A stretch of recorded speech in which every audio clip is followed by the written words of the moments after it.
Whoops, there we go. That's okay, I'll get it. Okay, here we are, 7 p.m. more or less on August 12th, 2025. The town board meeting is now in session for Estes Park. Anyone who wants to stand and join with us in the Pledge of Allegiance, please do so.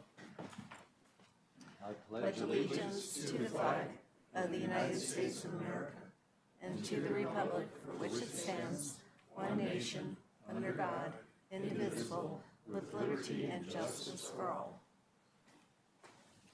Onward to agenda approval.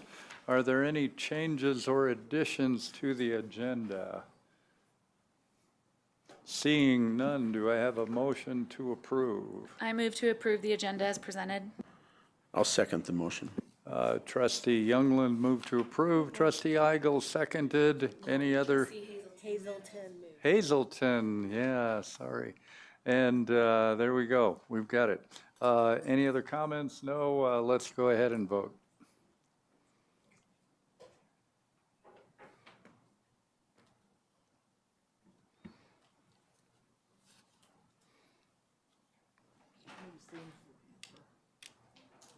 Oh, it's okay. We've got a quorum anyway. So. Yeah, there you go. The agenda is approved. Next order of business is public comment on items not on the agenda. Any public comment on quasi-judicial items must be reserved for the appropriate public hearing. Does any member of the public request to speak on a non-agenda item? And we have at least one. And state name and address and 3 minutes. John, will you turn your mic on? Sorry. Thanks. John Guffey, 561 Chapin Lane. An interesting meeting I just left was on how to give up plastic. And this is being coordinated by 350 Colorado, which is interested in keeping climate change from running amok, which it is. And my proposal or suggestion is that we take a candidate for mayor in New York City, Zoran Mamdani, as an example for who's trying to make a difference and bring democratic governance into the halls of justice and leadership. His suggestion to cooperatively own grocery stores in the city of New York, I see as a lead for Estes Park. We recently ran through Safeway being on strike, and it brings up a lot of issues that we here in the community face and share with that city market. And if we co-owned the market, we could introduce things such as reducing plastic sales, the distribution of plastic, so people don't have to decide whether to buy it or not. But I do think it's something that cities, and especially small cities, townships, could think seriously about. What would the cost be, the benefits, and the long-term changes that could result from us taking control and being participants in how we distribute food and other essentials in our community. Thank you. Thank you. Other public comment on items not on the agenda? Yes.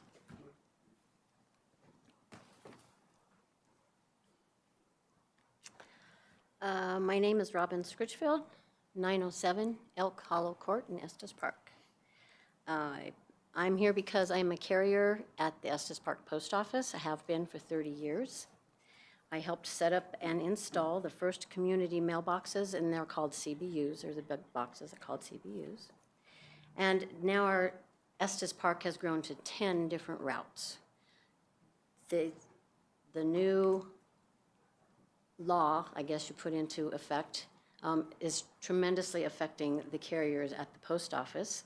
I just went to represent the different carriers here in the post office to discuss some of the concerns that we still have that haven't been addressed, and we just want you to know that we're still working on them, and we're still having problems with them. One of the things is that your municipal code that says no overnight parking is the biggest issue that we have. We have vans that we deliver the packages and the mail for the entire city of Estes, or town of Estes Park, Drake, and Glen Haven. You're saying that we cannot park overnight with these vans that deliver this mail makes a big impact on us financially, and also the time that we're putting into going back and forth. You are requiring us to take our van when we are done with the day back over to 1.5 miles away to the museum. In the morning, we have to go back to the museum and get it. I want to give you an example what we have to do, because there is not one carrier per route. We have 3 or 4 carriers for each route that we have. The person has to come in their own personal car in the morning. They come to the post office. They have to get the mail key for the van that they're going to be using that day. They have to take their key in their personal car over to the museum, get the van, bring the van back over to the post office and load it 2 or 3 times a day, taking packages. We deliver probably 90% of the Amazon in Estes Park. And so we're running back and forth 2 or 3 times a day. Then we're getting mail. We're delivering the mail into these CBUs.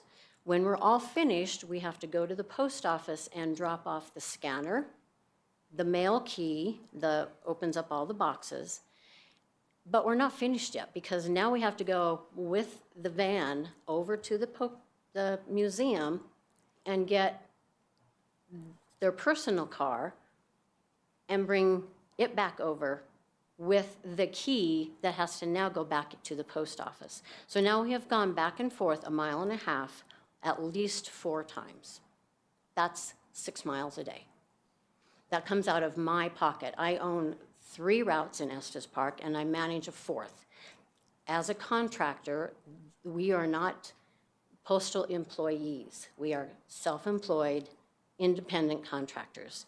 That means that all the money that I run my route with comes out of my pocket. My contract gives me X amount of money for time and for gas. So for you to have me go back and forth 6 times is adding gas on my every single day. That comes out of my pocket. It does not come out of my contract. It also makes the person who's running the route add an hour maybe to their day that they are not getting paid for, because this person gets paid by the day, just like all of the rest of the contractors. We hire, we train, and we pay that person, not the post office. The municipal code that you guys have used for overnight parking states that we cannot park overnight. According to this, it says, you cannot park, a vehicle cannot park except where authorized by a town-issued parking permit. That means if we have a parking permit, why can we not park overnight at the post office to alleviate some of the issues that we're having with driving back and forth? Since you started parking and had paid parking, we had passes that we actually purchased. We purchased day passes for our personal cars, and we purchased parking for overnight passes. That's kind of the same thing that we're just getting right here.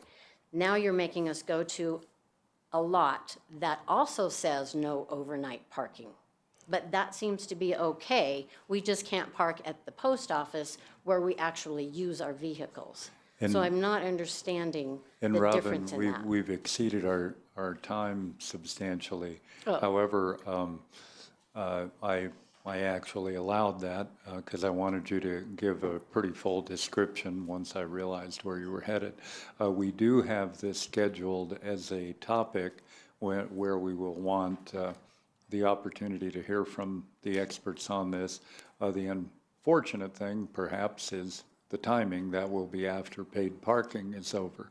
The board voted a month or 2 ago to take this topic up as a topic in a study session or a board meeting to discuss in detail. But thank you for the description. That would be great, as long as we can You describe keep it it much open. better than I do, so. Well, as long as we can keep the communication open and find some solutions Yep. to it, it would be very helpful for Yeah, us. this will definitely be a board topic coming up, but it'll probably be not after October 15th, I think, is when it is. So, Mayor, right Okay. now that's scheduled for October 28th, along with the overnight parking discussion as a whole. And I will have Parking and Transit Manager Klein reach out to post office and our postal contractors. Awesome. Thank you. Awesome, thanks. And thanks for the Postal Service for all they do. Any other public comments on non-agenda items? Seeing none, we'll move forward to town board comments and liaison reports. Trustee Eigel. Thanks, Mayor. I have a real quick report. And really, it is just to acknowledge the police auxiliary for their involvement in the community.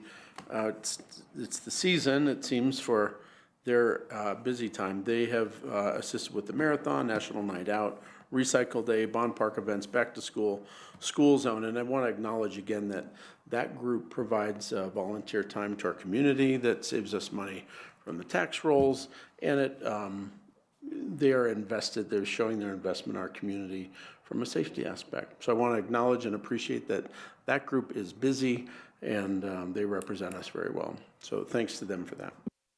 Thank you. Trustee Lancaster. Kind of related to that, we went to the Community Recycle Day.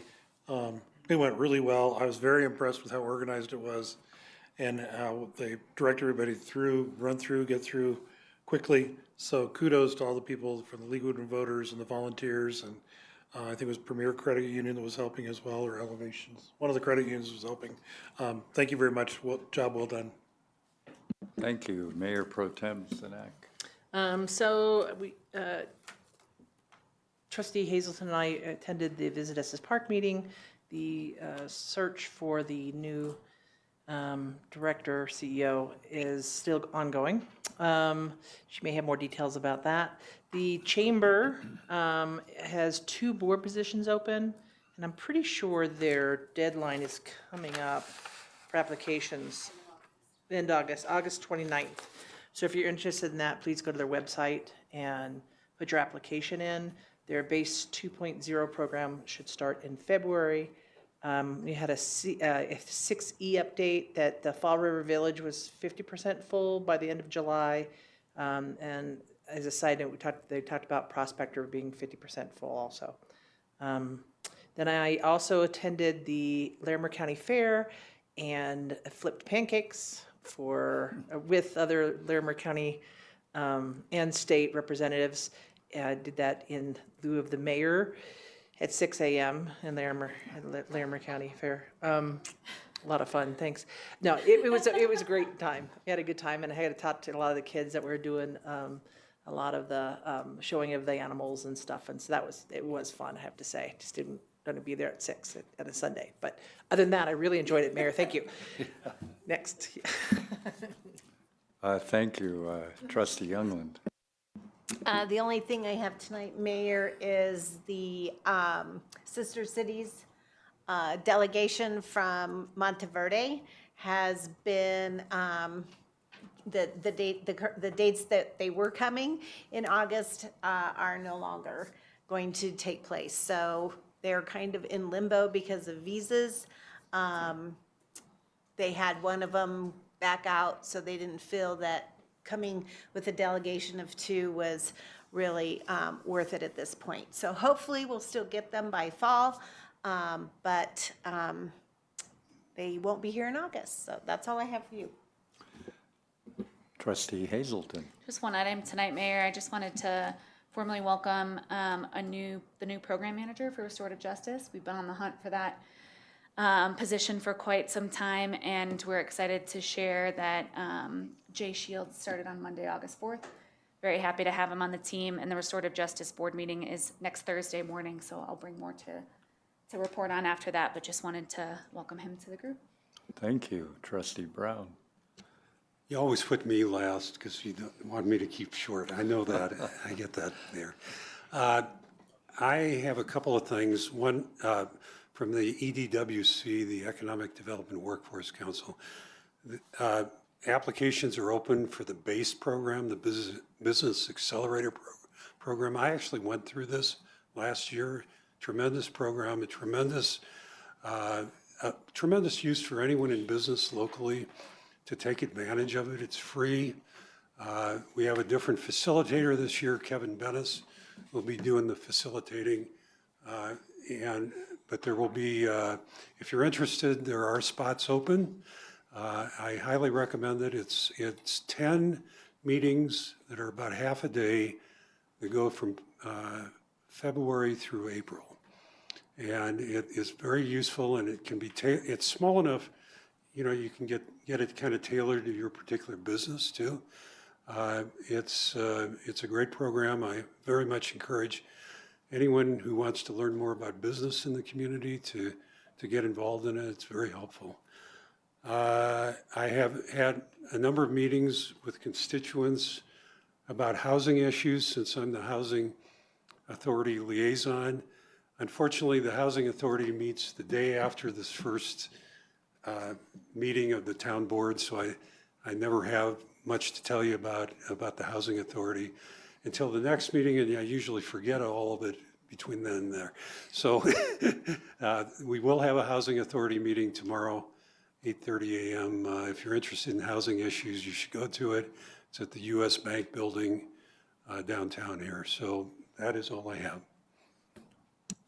If you recall, my first few months as mayor, every meeting was different. You never knew who was going to go first, so watch out now.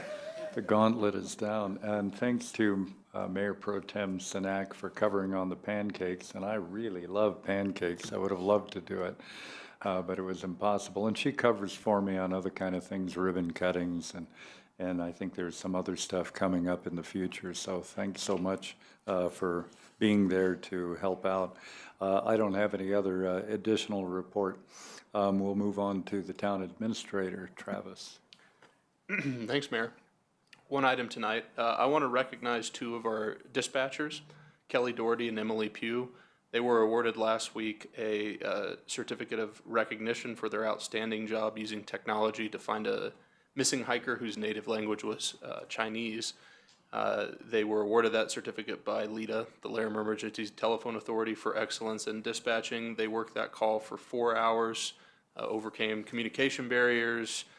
Satellite texting was the primary mode of communication, lack of direct communication with the lost hiker and the caller.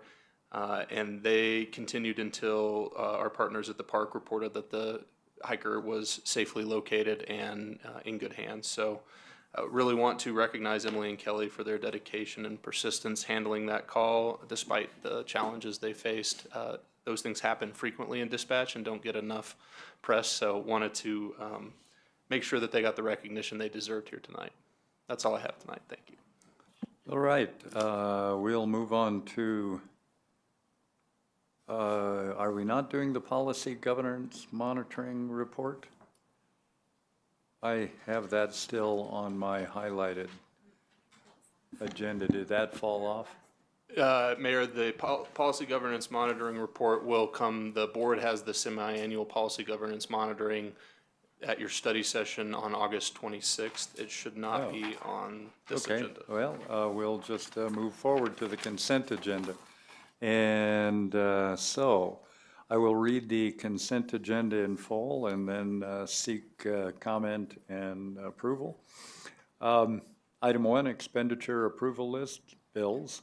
Item 2, town board and study session minutes dated July 22nd, 2025.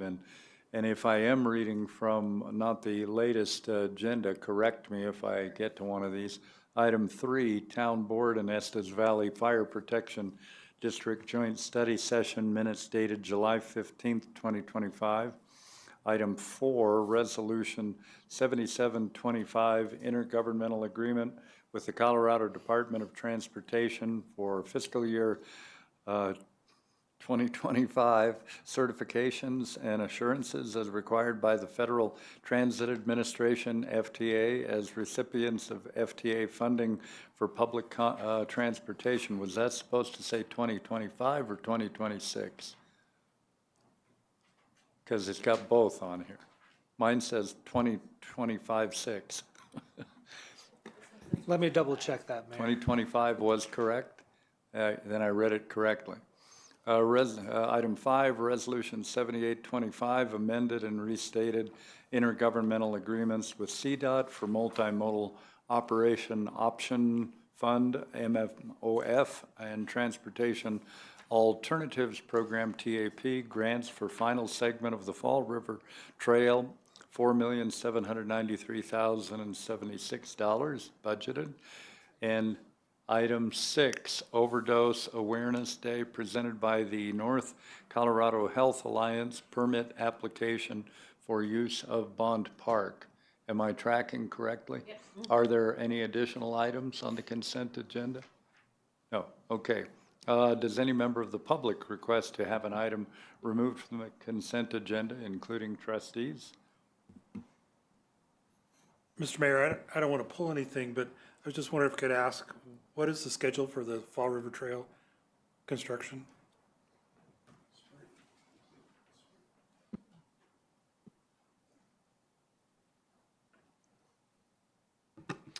Good evening. The schedule right now, we are proceeding to put the project out to bid this fall. So the IGA that's on the consent agenda is actually a combination of the two grants that you've already previously approved, combining into one IGA. There is also the possibility that we will lose MMOF funding for this project. That will be determined next week with a meeting with the Upper Front Range. If that is the case and we do lose funding, we have CMAQ funding that's coming in the next month or two that we've worked out an agreement with Larimer County that we will backfill basically what we'll lose. So there's a slight chance, given that loss, that we would push construction to next fall of 2026. But without that, what's the current plan for construction? Done by spring? Done by spring right now. If we lose the funding, it'll push it a year because we'd have to go through a new grant process. Thank you. Thank you, Mr. Whitwer. Any removal, or do I have a motion? Mayor, I move that we approve the consent agenda. Second. Trustee Eigel moved to approve the consent agenda as written. Trustee Hazelton moved or seconded. What do you have, Dan Kramer, Town Attorney? Mayor, 2025 is correct. 2025 was correct, therefore I read it properly into the record. Good. Yes. Okay, we can vote.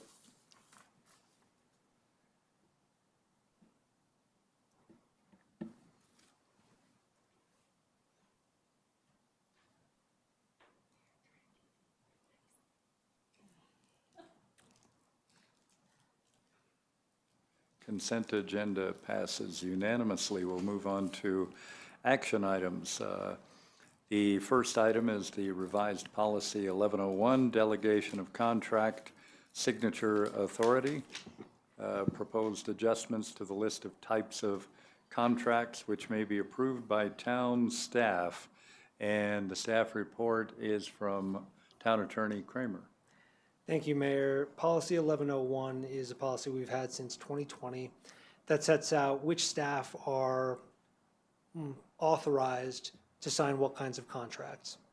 So I'm surprised that it's been 5 years and this is the first time we're coming to you with any request for revisions. But staff did have a few.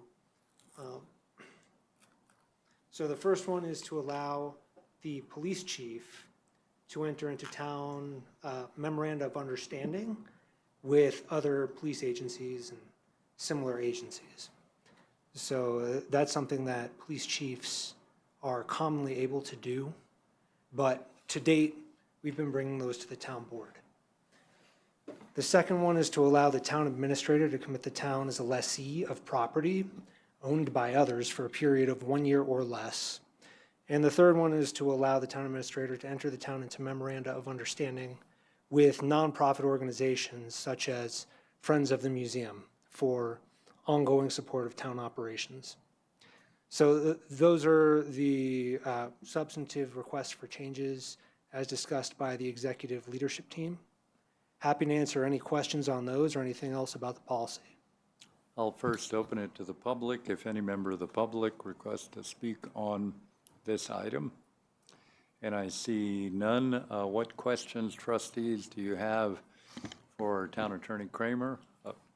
Mayor, just one item relative to the leasing provisions. You'll recall earlier this year, the problem relative to the police department being proactive, trying to relocate some lost and found storage. They rented a month-to-month storage unit, which is not only in violation of this policy, but creates a policy governance issue relative to purchasing outside of our purchasing procedures. So I notified you all of that violation. I do think it is prudent for the town administrator and the police chief to be able to rent a month-to-month storage unit. It's different from entering into a land lease for a long period of time. But because these are unique legal instruments, and because of the specifics that we've called out, we do think we needed that clarification from the board in policy 1101 that yes, you are okay with staff essentially renting storage units or other leases that are for a year or less. So that could be a short-term 6-month lease on a property where we need a transitional house for whatever reason. We're working on some additional opportunities there with the housing authority that are broader. But from a specific standpoint, in the past, we've taken every contract that has a property lease in it, regardless of the length of that lease, to the town board. And this would allow staff the discretion for short-term leases, a year or less, to enter into those agreements. Thanks for the clarification, and I'd also make mention on the MOUs from police department to the police department. I mean, the more open channels of connectedness that we have between law enforcement agencies, I think the safer and more secure we are. So I tend to favor those kind of flexibilities with the expert in that matter, Chief Stewart. Let's see, Trustee Igo. Town Administrator, can you give an example or maybe elaborate on the authority you are seeking or the staff is seeking to enter agreements with nonprofit entities? Give us some examples of that, or what causes that? Why? What advantage will that give you? There are some philosophical issues that may be the purview of this board, but I'm curious where this is coming from. Yeah, so a great current example is the Friends of the Museum. We have essentially an agreement with them that we use to articulate what they're doing, what we're doing, how they're supporting us, what we're supporting them with, typically staff time and guidance. We used to have an ambassadors group for the visitor center. That was another good example of very operationally focused, day-to-day kind of coordination element that would have come to the board under the provisions of this signature agreement if it existed at that time. This would not include things like commitment of hundreds of thousands of dollars for support of a nonprofit. This is really nonprofits supporting the town. So the Museum Friends and Foundation is the best example I can think of off the top of my head. There are other circumstances where we have the crisis advocates. They support our police department. The gun club supports the police department through use of the ranges. So we have a bunch of these pretty small agreements where a nonprofit is supporting a town operation in some way, shape, or form, but the dollar value of that exchange falls well below the purchasing threshold in our purchasing policy. All of those make great sense to me, and it seemed like they would be efficient. We recently had a conversation and a vote where the nonprofit network, I think, offered to help facilitate a process whereby we distributed funds. And I wonder if it would apply for that kind of assistance from a nonprofit organization, whether it be them or another. That was obviously discussed with the board, and maybe the vote went the way that wasn't expected. But that type of conversation, I think, is important to the community and this board. How would this change have affected that conversation? That specific conversation would not have changed at all. I think the way that I perceive the board-directed community initiative funding. You all need to be intimately involved in how that is administered. I will say there's always an element of discretion here. There are contracts that may be de minimis from a dollar standpoint that could be extremely consequential from a policy standpoint. And my responsibility to you all is to keep you informed of these things as they come on and elevate contracts that, even though they may fall within the technical boundaries of this, the lease provision is a great example. The change here would permit me to go lease a business downtown. Would that make sense? Probably not. So there is an element of discretion, to your point, Trustee Eigel, and I think there's a check valve there. If there's something that I feel is consequential, it gets elevated. And if there's something that I miss, there's repercussions or there's oversight from the board of those decisions. Okay, perfect answer. Is there a reporting then of agreements like that that you would execute that we would be aware of perhaps in your report every month, or? Yeah, it's certainly something that we could routinely pass around into the report. Here are some of the agreements that we've signed, or to give better examples as this moves forward.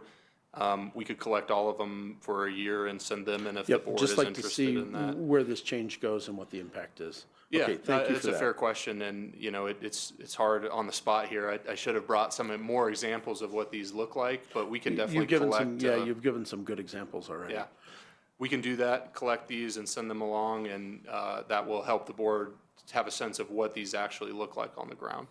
Can I ask you, while I have the microphone, to elaborate or give examples with regard to development code agreements where that signature authority would give you or the town an advantage and streamline things for us? I could give you a couple examples, Trustee Eigel. So we had this listed as development agreements, but we've started calling them improvement agreements when there's an agreement with a developer that they're going to install certain improvements by a certain date, put up security, things of that nature. So we've called it improvement agreements. The other one that comes to mind is restrictive covenants. So occasionally in the past, when restrictive covenants for workforce or attainable housing have come before the board, it's been the mayor who signs them. But there have been times, and I think Prospector was probably one of those times, when the form of the covenants was actually approved years before the covenants were ready to be signed. So, but when the time came, the question arose, who signs the covenants? Is it the mayor, who was not involved in the original passage of the development approval? And at the time, we looked at this policy and said, development agreements, that probably covers it, and I believe the town administrator signed that. This is just adding clarity there, saying anything that's within that scope, anything that's required by the development code, if there's something that we're missing, it still has to go through all those development code approvals. But if it's unclear who is supposed to sign that, then it's the town administrator. Okay, thanks for that clarification. Trustee Brown. I have a little heartburn about the delegation of authority to the police chief for a couple of reasons, and I'll explain. One of the discussions we've been having was about flock cameras, and those are the cameras that will have license plate readers to identify at key locations on entry and exit points from the town in order to track, stolen vehicles or any other sort of, criminal potential activity. And I've heard of a lot of community members have concerns about the sharing of that information and how that transpires and the lack of privacy that goes with that. And so I would be, concerned that, we might get an MOU on sharing that might not be consistent with what the town board and the community feels is appropriate. That's one thing. The other thing, and you may have heard about this, but there's a state law that essentially prohibits sharing of information with ICE on deportation matters. In fact, there are 2 deputies in one of our counties that are being criminally charged with violating that provision. Now, regardless of whether you think that's a good idea or not, which I'm not going to opine one way or the other about, it is an issue that comes up. And so this whole issue of privacy, compliance with both state and federal law come into this. Now, I do trust our police chief that he's probably not going to violate that state law. I can't imagine him doing that myself. But nonetheless, it really integrates with a lot of issues of privacy and sharing of data and information beyond this community that I think the community would like to have some sort of oversight about. And I think this policy may preclude that. And that is, yeah, we might know that the MOU was issued, but I just think we need to rethink that particular one because of those two issues. And I'm not suggesting, I mean, generally, yes, I want them to share information, and I do think, I agree with the mayor, that generally makes us safer, but there are issues beyond the safety aspect that the community is concerned about that I think we need to, I would prefer to finish the discussion about flock cameras, if that's going forward, before we adopt this policy change. I wouldn't believe that this would be in the scope. The MOUs, as I understand it, would be, we'll help you if you need help. You know, if you need reinforcements up there in Estes, things like that. We'll help you if you need it down in Larimer County somewhere. Typically, the MOUs between parallel organizations, that's how I'm interpreting it, but Town Attorney I'm not sure Kramer, it's so maybe you can limited. clarify. That's the issue. Mayor and Trustee Brown, I understand this, this disconnect here. I didn't have flock cameras or anything like that in mind either when I was drafting this up. But looking at the language, I don't know, we haven't gone that far down the road of flock cameras yet, but using that as an example, I don't know what mechanism, whether there's an MOU or something else between one agency and another. It might all just be done through the contract with Flock, in which case it would be based on spending authority. And if it was over the $100,000 in spending authority, it would come to the board. Do you want to follow up? I just suggest that we pause that element of this pending further discussion and investigation into that. And it may be that it doesn't apply at all, and, you know, I'm not, the second issue I'm not as concerned about because I can't imagine our police chief ever violating that state law. He just wouldn't. And particularly knowing that there have been some criminal cases now filed against deputies. But the first one still remains a concern until that question is answered, I think. But the MOUs can't be used to set town policy. We do that. I do think you can control how that access is given as you discuss the flock item itself. If the town chooses to move forward with that, I think you can control through your process of considering and saying yes or no to flock. If you say yes, I think you can control how that access is shared, and we could, sure. if we choose to move forward, even add to this policy that says no flock, you know, authorizations will be made without X, Y, or Z. So I hate to, there's so many just day-to-day coordination contracts that fall under that authority. Things like the sheriff telling us that we can enforce certain laws in Larimer County. I don't want to say they're formalities, but in some cases they are. I'd hate to hang all of that up because of one specific use case that we may or may not move forward with. And I think that there are ways to address that within the consideration of that use case. Okay, I get you, and I think I'm fine with that as long as we can get a commitment that if there's a privacy concern issue with any of these things, that he will bring that at least to you for approval, and not necessarily even the town board, but you'll use your discretion as to whether it's necessary to bring it to the town board on that. I'll also note that Attorney Kramer would see all of these as well. Our contracts that come through the town, we require that they go through the town attorney's office to highlight any areas of potential concern, whether they're going to the board or not. So we can hold you both accountable for that. I'm ultimately on the hook for it. That's my job. Attorney Kramer may mention something to me. It would not be something I would expect Attorney Kramer to make the judgment call on, but that's just saying that there are two sets of eyes on these situations to make sure, three sets of eyes. So including with the that chief. caveat, I will support this. Trustee Lancaster. Yeah, I want to come back to the police one, but on the lease one, aren't we still subject to the multi-year limitation on contracts by the Constitution? So by de facto, aren't all leases 1 year or less? Yes, and a lease can have a Tabor clause in it. And so it can say this is a lease that is 1 year renewable 5 times, or a Right. 5-year lease subject to appropriation. That's how it's that always kind of done, thing. but technically they're 1 year leases. That's an interesting question. I would say, reading this, that I would not consider that a 1-year lease for the purposes of this policy. Okay. If Travis wanted to sign a lease that was for 20 years, but it was only in 1-year In increments, I'd say 20-year increments. I don't bring think it to so the either. It's board. not something I'm worried about. But I just thought I'd bring that up, that I think technically we don't have any 20-year leases. We have 1-year leases that can be renewed 20 times.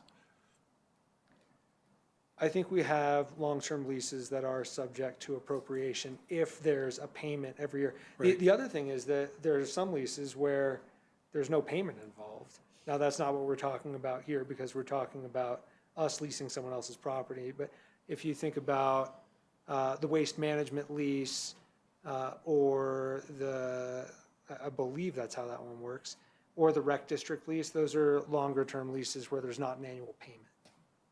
That's interesting.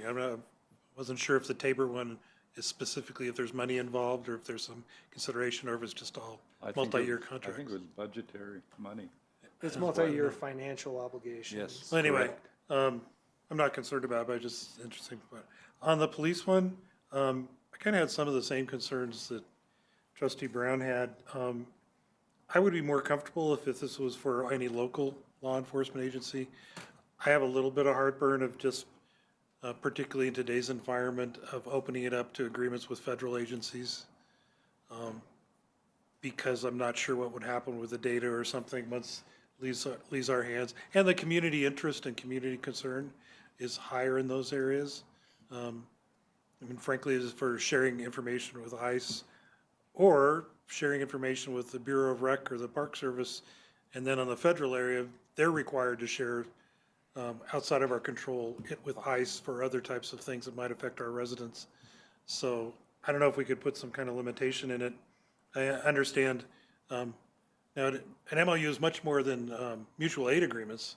I think that's what you were describing. That's a type of MOU, but there are MOUs beyond mutual aid agreements as well. So it would go beyond those kind of simple mutual aid. But I would prefer to see this limited to local law enforcement and not have him have the authority. I would rather have sharing information or agreements with federal law enforcement to come through this board first.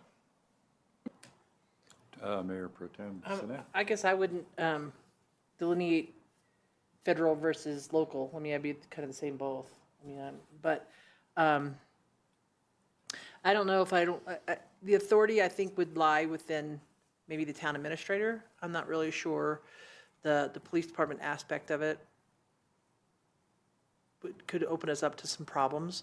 But is there a way of putting it, like, you know, like when we talked about even development stuff and building code stuff, there's that line of community concern. Is it high? Is it, you know, whatever? Is there some way of making some kind of little rubric that you'd have to go by to say, okay, this, obviously this is going to have some kind of public input, or we really need board input on this. And if that doesn't pass the mustard, is that an expression? But anyway, if it isn't, then it doesn't get it. Does that make sense, what I'm trying to say? And you could put it in much better words than I'm putting it in.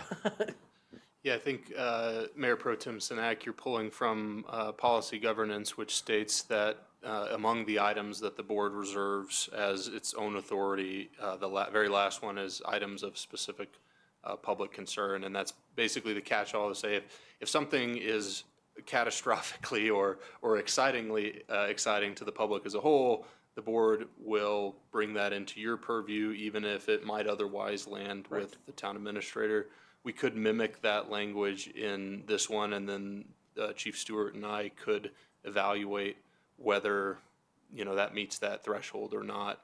There's always some stickiness there. It's judgment. It's what's going to be a topic of public concern. So there is some inherent challenges with trying to assess that without it, coming to this body for comment. I will say I know that there are a lot of operational MOUs that come across the police department's desk, and I wish I had a list of them for you right now. I should have brought that, but it's not just these big ones that we're thinking about. It's a lot of the little day-to-day law enforcement coordination things that most of the other chiefs in our region are signing that we're kind of delaying and bringing to the board. We can sort through that. We can bring back a list of some examples of those things if that would help the board.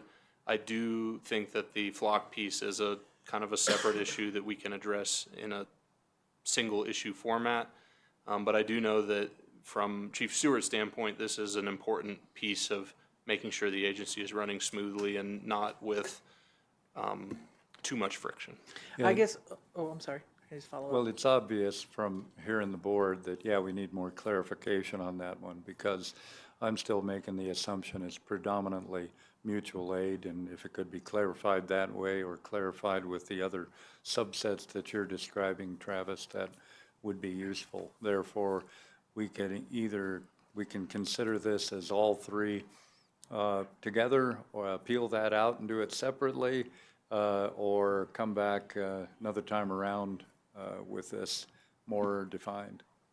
We are in need of another storage unit, so in a very really pragmatic manner, I would ask that the board consider approving the amendments with the exception of the amended police chief authority, and then we can bring that back at another session with more examples and more samples of what that could look like. That could work. I'm sorry, just to follow up what I was saying. And I don't want to in any way say that I don't trust the police chief, because I do. I actually think that we should give him the authority. I mean, that would be my vote. But I would like something put in there that my trust, yes, a guardrail, that I trust the people I put into departments, but that they're using that sense as to if this is going to have more public input needed, then they're going to use their common sense and not make that decision. So. Mayor Pro Tem Sinek, I'm not hearing distrust of Chief Stewart. I'm hearing that Town Administrator Mahalik should have been more prepared and brought more examples of what exactly this looked like. And I'm happy to go back and work with Chief Stewart to make that happen so it's more clear to you all what we're talking about here, because it sounds like that's what's needed. We're going third person now. Trustee Hazelton, no, your light went off. Trustee Lancaster. Yeah, I want to make sure this is not a reflection on our police chief at all. And I do think he needs more flexibility. I certainly support that. But I think some of the ones that might be more controversial, particularly in this day and age, mostly are with federal agencies, need more transparency than that too. So it doesn't say we wouldn't approve them, but I think we owe to the citizens who are concerned about some of these things in today's political environment to run it through this board and at least have people be more aware of it and increase the transparency of those types of agreements. I mean, I'm fine if there's some discretionary level at your level or the police chiefs, but I just think that needs to come to the board. Would I have a motion to approve with the exception of the police department MOU and have that one brought back for further consideration later separately? That is exactly my motion. Great. I don't have to repeat it. Just say so moved. So moved. I second the motion. So that motion by Trustee Brown, second by Trustee Eigel. Is there further discussion? We can vote. Town Attorney Kramer, you keep sneaking in on me. I could have added this after the vote too, but I'm sitting here trying to figure out the best way to balance all these concerns and rewrite this draft portion for the police chief, and we'll talk about it. Maybe the way to do that is to list out more specifically the types of MOUs that the board wants to authorize them to enter, rather than try to create a balancing test. Maybe just a more specific list, but we'll see if that's feasible. Okay. We can vote.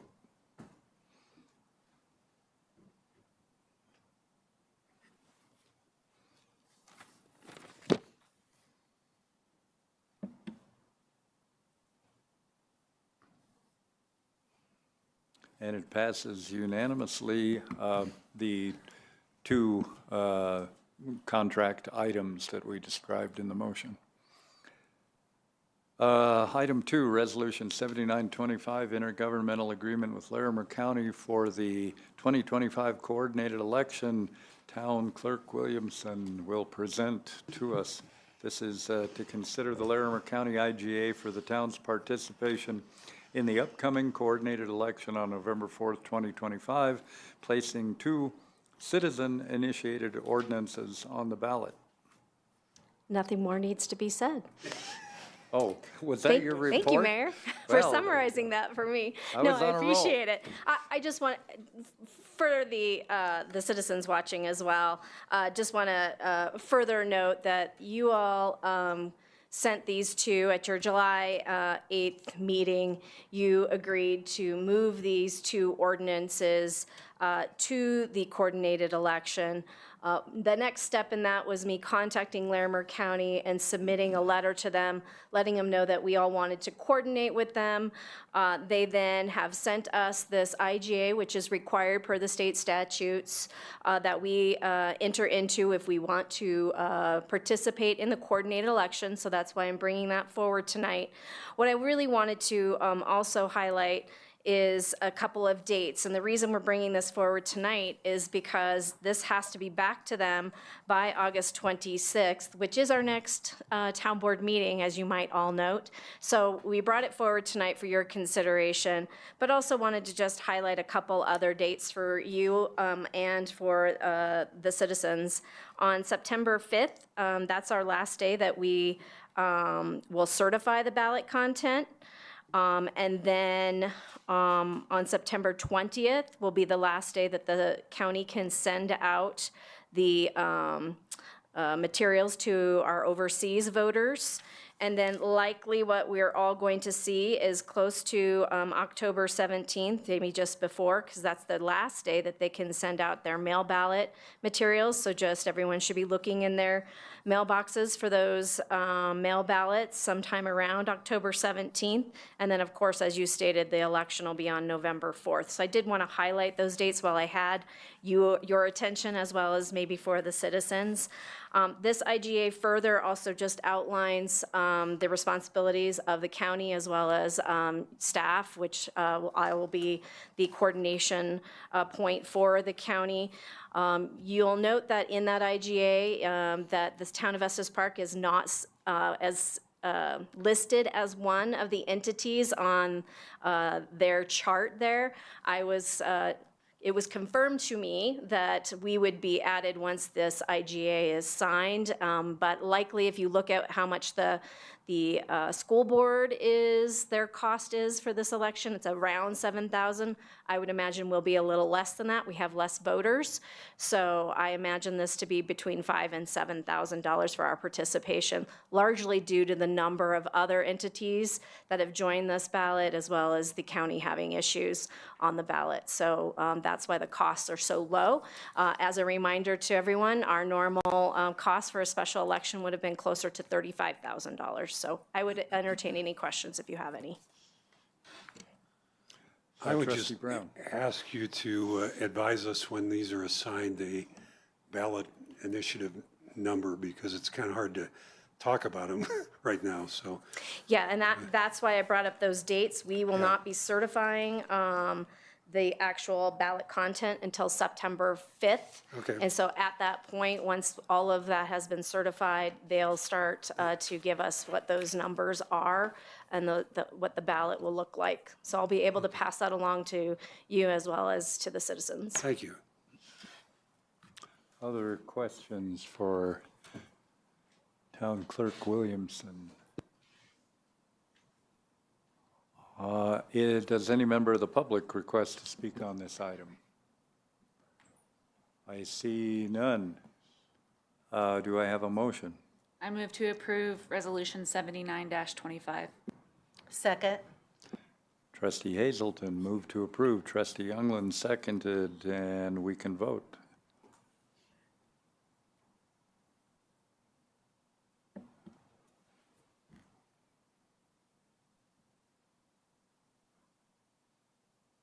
Unanimity. Okay, thank you. Town Clerk, we'll move on to the one report and discussion item that we have related to wind sign code review. And I'll turn this over to, I believe, Town Administrator Mahalik. Thank you, Mayor. As a reminder, this was scheduled as a study session. The board agreed to talk about this. We had a lighter agenda tonight, and this is somewhat of a time-sensitive issue that's been conveyed to us by the businesses that have approached members of this board asking for consideration of a relaxation of the town's current prohibition of wind signs. Section 1766.060 of the Municipal Code prohibits wind signs. There's a long definition of what a wind sign is there. Visuals are always easier, so attachment 1 there includes a number of wind sign examples, including feathered flags, the wacky wavy inflatable arm tube man, sign with balloons, and a standing sign with the spring base. Basically, any sign that's designed to be acted upon by the wind and moved to attract attention. At least 2 businesses in town have requested that you all review this. They've cited the efficacy of these wind signs in bringing business to their businesses, especially in challenging situations, whether that's construction, whether that's a business that's located off of a main thoroughfare. They have indicated that they can tell the difference in the days where a wind sign is up and when it's not. This is further complicated by how the county approaches wind signs. So you'll see signs around town. Those are in county limits. The one that we always get calls about is the tram signs. They have feather flags up there by the tram. That is a county property. It's on unincorporated Larimer County. It is not within town limits, so it is not subject to the regulations in our sign code. It does create confusion given the ambiguous nature of the town boundaries. So a range of proposals here today for the town board to discuss and consider. What staff is looking for is direction on one, whether or not you would like staff to pursue an amendment to the sign code to permit in some way, shape, or form these types of signs, and 2, if so, what would that amendment look like?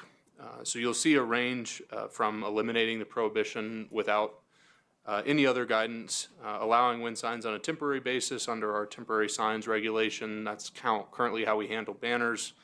Leaving the wind sign prohibition as written and reevaluating through our development code update process. As you all heard earlier tonight, a review of the sign code is part of the development code scope of work. Modifying our municipal code to prevent wind signs with certain restrictions. Some of the frequent ones that we've been thinking of is not allowing them within the current commercial downtown zoning district, but allowing them in other non-residential zoning districts.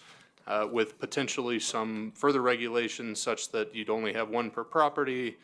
They would need to be located a certain distance away from a public road or sidewalk, and then maybe even limiting the type of flag allowed so you don't have the inflatable gorillas or the wavy inflatable arm tube men.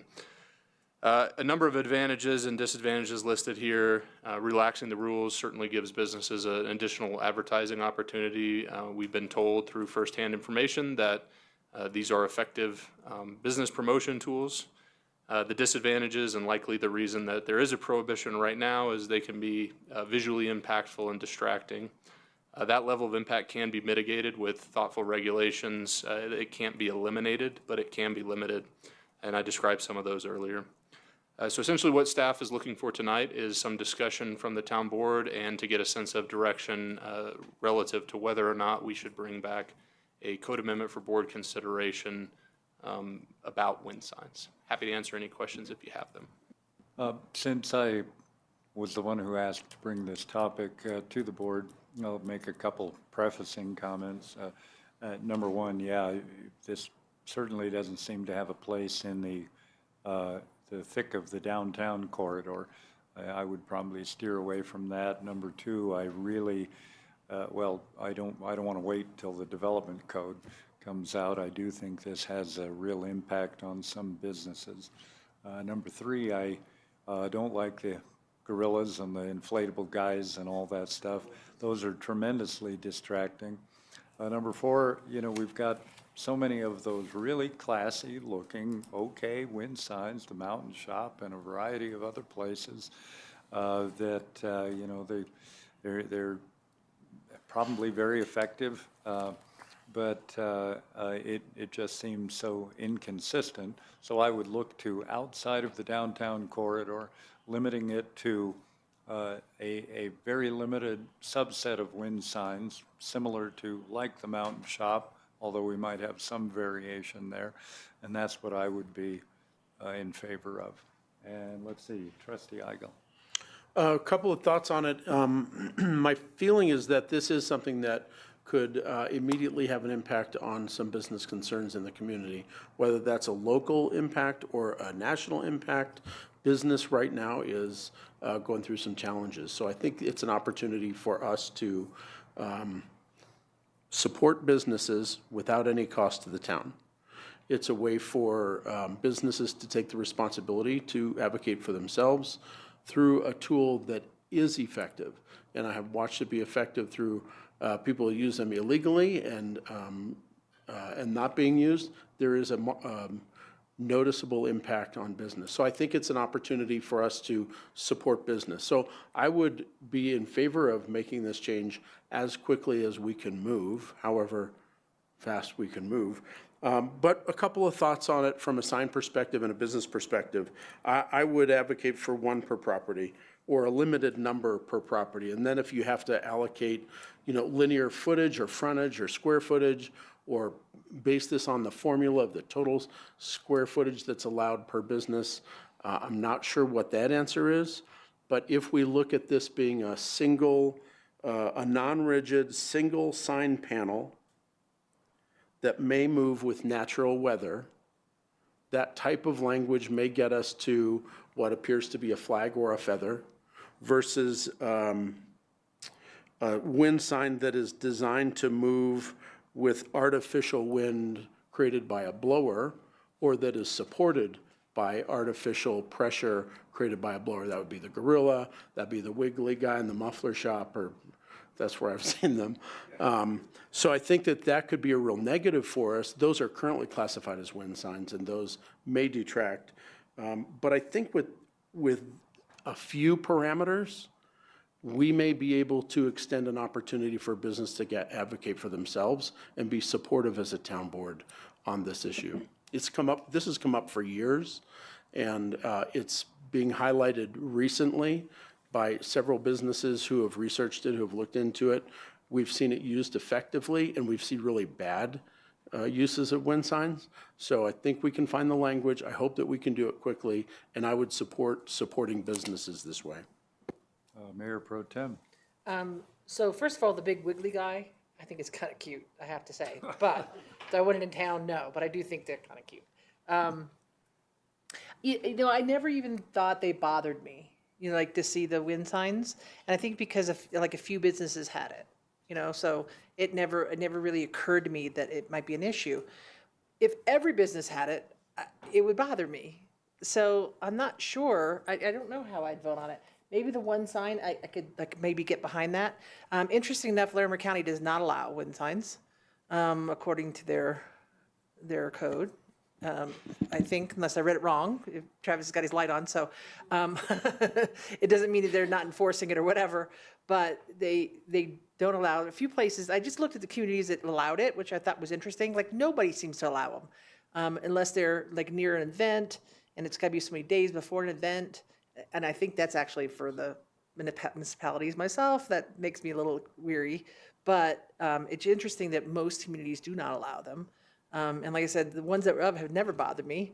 And now I'm thinking, gosh, if every single business had one, would that bother me? And that would be yes. Almost the same as neon signs. Neon signs don't bother me, but if every business had one, it would probably bother me. So I'm not sure how to judge that. So I'm on the fence about it, but it'd be interesting to see some other ideas. Trustee Brown. So I would say in response to Marie that, we can always change it if it becomes a problem too.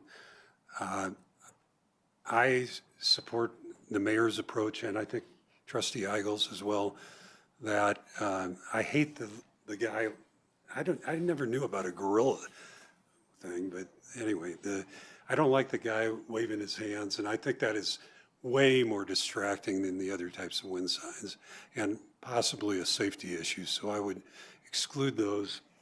But I think it's pretty simple. We allow them in commercial zones except the downtown zone. I don't think any of us want it in the downtown zone.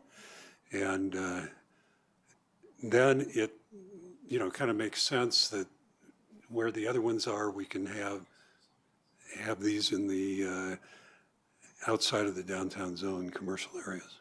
So that's what I think would be the appropriate approach. Trustee Young. Yeah, I have I see both sides of it, and I also think, well, okay, what if the business owners from downtown, granted, we're gonna say no downtown, but what are we saying to those businesses that they can't do that?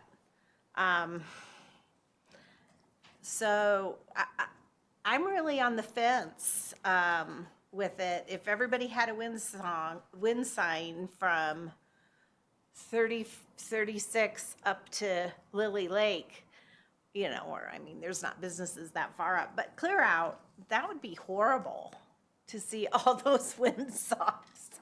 So I'm not sure, I don't know. I'm definitely on the fence. And then I think we can also have, the businesses downtown go, well, I want to be able to, what if there's a business that's hurting downtown and they want more people to walk in?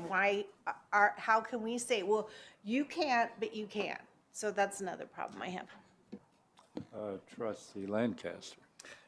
Yeah, I actually just looked it up. Larimer County sign codes prohibited signs, wind-driven signs, except with certain exceptions, and the exceptions are flags and temporary uses. But there's a difference between prohibited and not being enforced, which I can see maybe that's really what's going on there. I don't know if you guys want to add something there. Town Attorney Kramer. I do want to Oh, catch go ahead. those, because I did reach out to Larimer County, because I read the same thing. They define flags differently than us. We define flags as only limited to effectively the U.S. flag, nation, state. I did clarify with Larimer County, and I actually sent them some examples that I sent you. They do allow certain open flags within Larimer County limits. They do have a number limitation that may be exceeded in the valley in some locations. It does say no more than one commercial, if they call it a flag. The exceptions are no more than one commercial flag per property, and no single side exceeds 48 square feet. So it's not clearly they can just do anything they want. Ironically, I was in Loveland today. It seemed like they were all over down there. So Loveland must allow them. Peaches. Yeah, and maybe temporary use at times might make sense. I do think some type of regulation there. One of the concerns I have is a lot of these are placed at an entrance to a place somewhere, and I have had a hard time seeing when you're pulling out, and for drivers to try and get out, and it could be a safety issue. So if we do this, I think there would be some kind of addressing that it doesn't interfere with the sight triangle. Nothing against the sign or anything, but I don't want people getting in an accident because they can't see around the sign that says sale. The other thing is sign codes are controversial and with the public. And, if we do this, I think we ought to be getting a lot of public input and let people put in on it, because, we hear all the time, we don't want to look like Gatlinburg. Well, we put up a bunch of signs and other things and flyers and whimsical men and stuff. At some point, we start looking like a Disneyland or a Gatlinburg. So how do we keep that character and not do that? And people are very concerned about that. So I don't think I would not be comfortable with us just making a decision without having some public hearings and have people come in and talk about it and see what the rest of the community, not just two businesses that are there that are interested in it, as well as some of these limitations, similar to Larimer County, being consistent with them. I'm fine with that if we do that. And the safety thing is a big thing to me. It can't block site triangles. Yeah, I certainly think you have to respect the site angles, the traffic into and out of the lots. I certainly think you need to limit the numbers. We have a representative on the board who happens to be in the downtown corridor who's very much in favor of appropriate guardrails on this, but allowing it. I just don't see sign Armageddon, pardon me. I've had some challenges the last few days, so hey, we'll leave it at that. I just don't see that this is a slippery slope to a 8 signs on every block. And now we can always change it, as Trustee Brown says, if something goes excessive.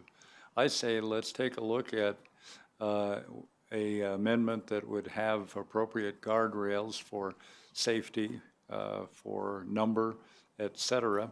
And I'd love to consider that on August 26th, because we're very rapidly approaching the end of the busiest season when some of these suffering businesses could get some value out of this.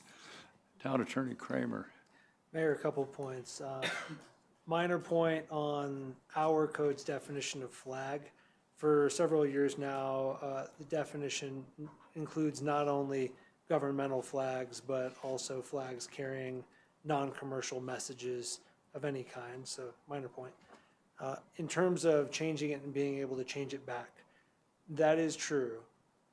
Signs that have popped up in the meanwhile, though, we would normally consider non-conforming signs, and ordinarily we would say that those signs would be able to stay like any non-conforming use in the development code.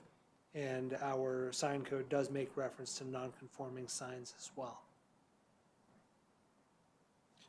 Another option is maybe you could tell me if we can or not, do a moratorium on enforcement on these signs until the development code has the discussion. We have the full public input and discussion of this, and just let it go for now, but not make the changes so these are grandfathered in, and just do a moratorium until the development code is adopted on enforcement.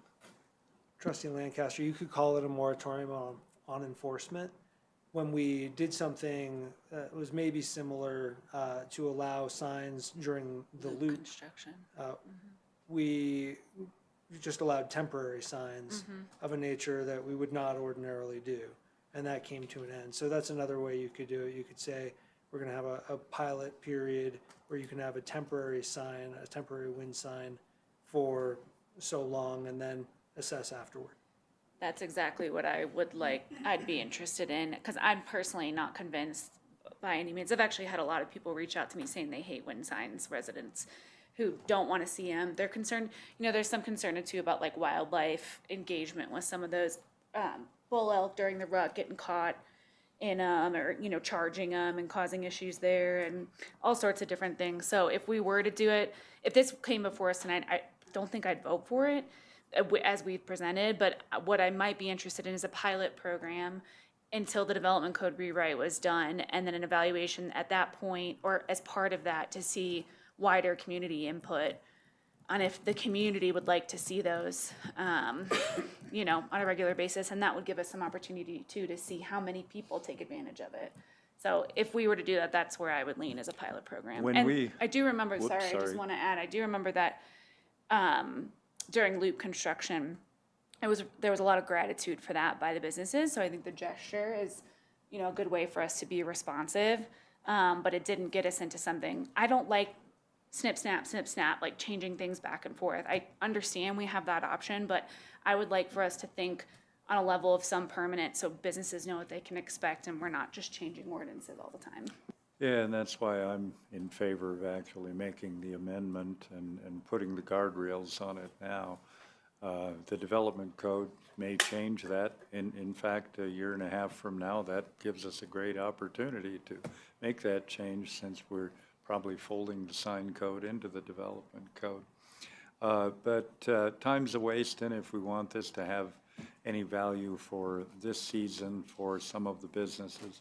I don't recall during the loop construction, when the code enforcement was suspended, whether, it doesn't seem to me that it went absolute crazy and that there was a sign every 10 feet. I don't recall seeing that. Anyway, at this point, Travis, you've probably been keeping a tally of where the sense is. Mayor, the only open question I have is whether this is a more temporary pilot program while we wait for the development code, or whether you want to make the change and then come back and assess it later. We need to know that to know if we're crafting something more akin to what we did during the loop, or whether we're crafting a more permanent code amendment. I'm interested in making the change. Everybody pushed their button. I believe that this was not a board decision when it was relaxed on the code. Is that accurate? This was an administrative decision and that worked out? It's confusing because there were actually two elements. One was the waiving of fees and the associated temporary banners, because the fees are directly, the authority for fees is directly retained by the town board. That was a moratorium. The deprioritization of sign code enforcement was an administrative action that I took, and I took for the duration of the construction, starting again in January, which ultimately led to where we are now. In the interest of offering this to businesses, I would advocate for that approach and then look at a more permanent solution down the road. I just wanted to clarify, if we were to go back to like a moratorium like you imposed for the loop, that didn't grandfather in anybody that exercised that right during that time period, is that correct? Correct. We want to be careful the way we phrase it. We don't want to tell people your sign is administratively approved. Right. I think we want to express exactly what it is we're doing, and I think as long as we're careful with that, that wouldn't accidentally approve it permanently. Because I wouldn't be in favor of having a temporary thing, but whoever exercised that right then is permanently grandfathered in. I wouldn't be interested in that. You wouldn't? No, no, I don't just want them wanna make sure. grandfathered in. I couldn't tell what you had said. Sorry. So I just needed that clarification. So I would be more apt to be in favor of some type of temporary moratorium or something like that until we get resident input and get closer to the code rewrite. I would be for temporary, basically allowing them until we do the development code, but no grandfathering. I mean, I think if the development code with the public input has said they don't want them, I think that's the way it should be. But, you know, to take the businesses that have it right now and have them take it down, I don't think it's fair. I don't think it's fair for the businesses that want to put them up right now, that the other ones have it, to say they can't. I just don't. I think temporary allowing them until we get the development code done, I think that's the way I would go. Yeah, I'm on the same page. Temporarily allow it, and we can call them, maybe allow them a temporary use of the signs and call them temporary signs. So we're not, get out of the grandfathering issue. You guys, like trust you guys will figure out the exact wording there. But I would not support changing the code directly right now. You good, Travis? Okay. I think that concludes the agenda, and this meeting is adjourned.